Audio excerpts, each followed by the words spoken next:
Saudara, pemilu 2024 bukan hanya seputar presiden dan juga wakil presiden, tapi juga ada pemilihan anggota legislatif.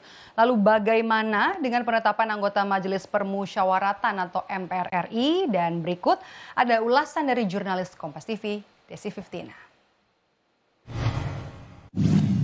Pemilu 2024 bukan hanya tentang pilpres, tapi juga ada pemilihan wakil rakyat di lembaga legislatif seperti DPR, DPRD Provinsi, DPRD Kabupaten Kota, dan DPD. Nah, lalu bagaimana dengan lembaga yang kantornya ada di belakang saya? Ya, MPR. Siapa yang berhak nih memilih para anggota MPR dan apa saja wewenang dari MPR? MPR atau Majelis Permusyawaratan Rakyat adalah lembaga pelaksana kedaulatan rakyat. Anggota MPR terdiri dari anggota DPR dan DPD yang dipilih melalui pemilu. Sedangkan untuk pimpinan MPR berjumlah 10 orang.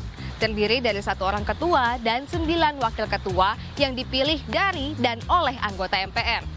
MPR sempat menjadi lembaga tertinggi negara. Namun setelah amandemen ketiga disahkan, MPR tidak lagi menjadi lembaga tertinggi negara, melainkan lembaga negara yang sederajat dengan lembaga negara lainnya.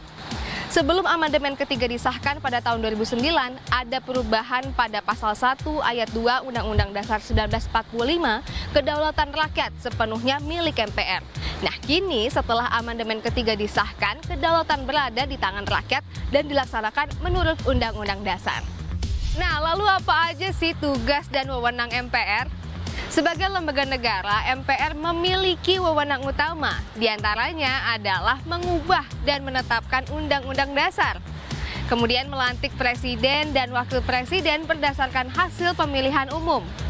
Memutuskan usul DPR berdasarkan putusan Mahkamah Konstitusi untuk memberhentikan presiden dan atau wakil presiden dalam masa jabatannya setelah diberi kesempatan untuk menyampaikan penjelasan di dalam sidang paripurna MPR. Kemudian melantik wakil presiden menjadi presiden apabila presiden mangkat, berhenti, diberhentikan, atau tidak dapat melaksanakan kewajibannya dalam masa jabatannya. Lalu memilih wakil presiden dari 2 calon yang diusulkan oleh presiden apabila terjadi kekosongan jabatan wakil presiden dalam masa jabatannya. Memilih presiden dan wakil presiden apabila keduanya berhenti secara bersamaan dalam masa jabatannya sesuai dengan Undang-Undang Dasar yang berlaku.